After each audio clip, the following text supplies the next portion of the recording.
ครัวเฮ็ดอาหารน้ำกันอีกเช่นเคยทุกคนซึ่งว่ามื้อนี้จะพามาเฮ็ดเมนูง่ายๆกินเนาะจะเป็นผัดกะหล่ำปีใส่กับหมูสามชั้นแบบนี้เนาะทุกคนก็เป็นอีกหนึ่งเมนูที่ว่าเรากินกับข้าวเจ้าหรือว่าข้าวสวยได้แบบแซ่บๆเลยเนาะซึ่งจะมีเครื่องประกอบที่ว่าบ่กี่อย่างแล้วก็มีขั้นตอนในการเฮ็ดที่ว่าบ่ได้ยากเนาะทุกคนเนาะอย่างที่เห็นในคลิปนี้เลยซึ่งว่าก็หลายๆคนก็สามารถเฮ็ดกินเองได้อยู่ที่บ้านได้แบบง่ายๆเลยเนาะซึ่งว่าจะเฮ็ดแนวใดอันนี้แล้วก็มีอันใดแดที่ว่าเราใช้เฮ็ดจังซี่เราก็ไปเบิ่งนำกันดังในคลิปนี้เลยเนาะทุกคนเนาะให้ทุกคนติดตามเบิ่งในคลิปนี้ขั้นตอนการเฮ็ดก็มีแต่2-3ขั้นตอนก็จะได้อาหารที่ว่าแซ่บๆแบบนี้มากินกับข้าวเจ้าหรือว่าข้าวสวยได้แบบแซ่บๆสบายๆเลยเนาะทุกคนอันนี้เราไปเบิ่งนำกันเลยว่าเราเฮ็ดแนวใดเนาะอันดับแรกก็คือจะมีกระเทียมประมาณนี้เนาะใส่หัวหนึ่งหรือบ่หมดหัวก็ได้กระเทียมจีนหัวใหญ่ๆแบบนี้เราก็จะทุบพอแตกแล้วก็จะเอามาคั่วให้หอมก่อนเนาะทุกคนคั่วเจียวจนว่ากระเทียมเราเหลืองก่อนที่เราจะใส่ส่วนที่เป็นซีนเป็นหยังลงมาเนาะ หลังจากกระเทียมเขาเหลืองแล้วสิมีกลิ่นหอมแล้วเขาก็จะมาใส่ในส่วนที่ว่าเป็นหมูสามชั้นเนาะหมูสามชั้นกะที่ใส่มื้อนี้หันจะบ่ได้ติดมันหลายแล้วก็จะบ่ได้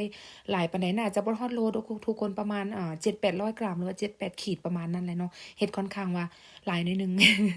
ใส่ซีนหลายเฮือนที่ส่วนหลายเน้นกินซีนสิก็เลยใส่หลายเด้อสิเนาะก็จะคั่วให้เส้นหมูของมันสุกก่อนเด้อทุกคนเด้อนี่ค่อยๆคั่วไปเนาะ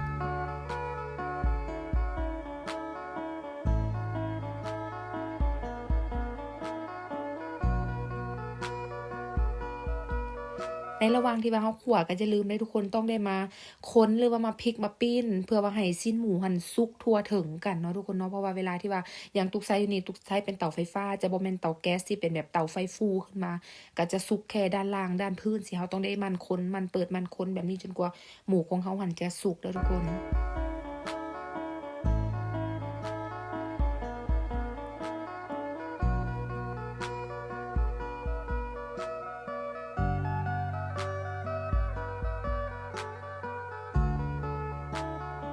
ในระหว่างที่เราคั่วก็จะเห็นเลยเนาะว่าน้ำมันจากหมูมันก็จะออกมาได้ทุกคนเพราะว่าตอนที่ตุ๊กคั่วเจียวกระเทียมตุ๊กจะบ่ได้ใส่น้ำมันหลายเนาะเพราะว่าจะมีน้ำมันที่ออกจากซีนจากน้ำมันหมูของเราออกมานำอยู่แล้วสิเนาะในการคั่วๆไปต้องมั่นใจว่าหมูของเรามันเริ่มจะสุกพู้นแหละทุกคนเราถึงจะมาปรุงในส่วนที่ว่าเป็นเครื่องปรุงเครื่องต่างประกอบต่างๆอย่างที่เห็นนี่ก็จะใส่แต่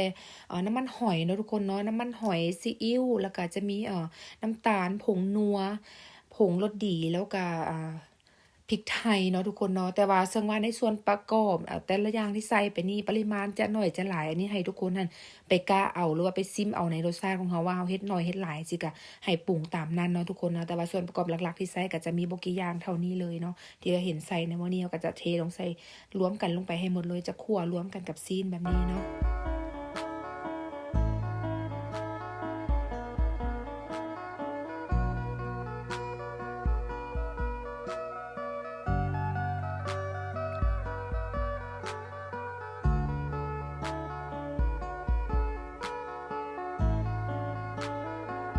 อันนี้เขาก็จะคนให้เครื่องปรุงหันเข้ากันกับเนื้อหมูเป็นอย่างดีเด้อทุกคนเด้อนี่ต้องได้มันคนมาอย่างน้อยนี่หลังจากที่ว่าเขาคั่วได้ประมาณนี้เพราะว่าเนื้อหมูเขาหันสุกอยู่แล้วเนาะนี่เขาก็จะมาตามด้วยกะหล่ำปีที่ว่าเขาซอยไว้แล้วเนาะทุกคนเนาะแต่ว่าไผจะซอยเป็นเส้นแบบเป็นตอนน้อยตอนใหญ่นี่แล้วแต่ความมักเด้อทุกคนเด้อแต่ว่าของตุกหันมื้อนี้ตุกซอยเป็นแบบเส้นยาวๆแบบนี้เนาะก็เฮามาคั่วมากินสิมันก็ง่ายคือกันแต่ถ้าบ่ได้อยากเส้นน้อยแบบนี้ตัดเป็นตอนแบบเป็น ตอนใหญ่ๆเป็นเหลี่ยมเป็นหยังก็ได้คือกันเด้อทุกคนเด้อเนี่ยก็จะมาคั่วให้ผักหันสุกคือกันเนาะ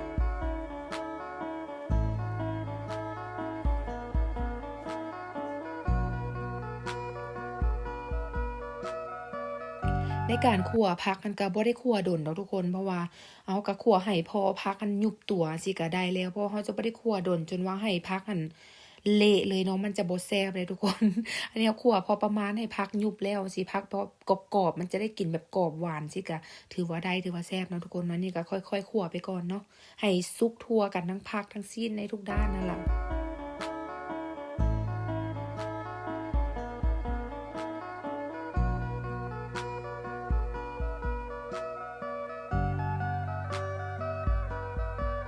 อันนี้การคั่วเวลาที่เราใส่ผักลงไปก็จะเห็นเลยว่าจะมีน้ำหน่อยหนึ่งเนาะทุกคนเนาะซึ่งว่าบ่เป็นหยังเพราะว่าเมนูนี้เราเน้นกินกับข้าวเจ้าหรือว่าข้าวสวยอยู่แล้วเนาะก็จะมีน้ำหน่อยหนึ่งสิก็เป็นการดีเนาะอันนี้ก็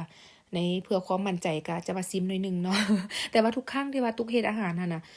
ในปริมาณเครื่องที่ใส่ไปถือว่าพอดีเป๊ะเลยทุกคนอาจจะด้วยความชินเคยที่ว่าเราเฮ็ดอาหารอยู่แล้วสิเนาะนี่ก็พอดีแล้วเขาก็จังมาใส่ในส่วนของห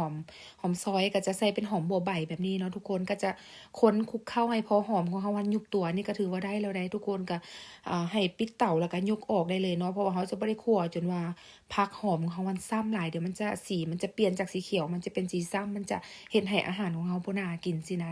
ได้ประมาณนี้ก็ถือว่าได้แล้วก็ปิดเตายกออกได้เลยเด้อทุกคนนี่ก็ประมาณนี้เนาะ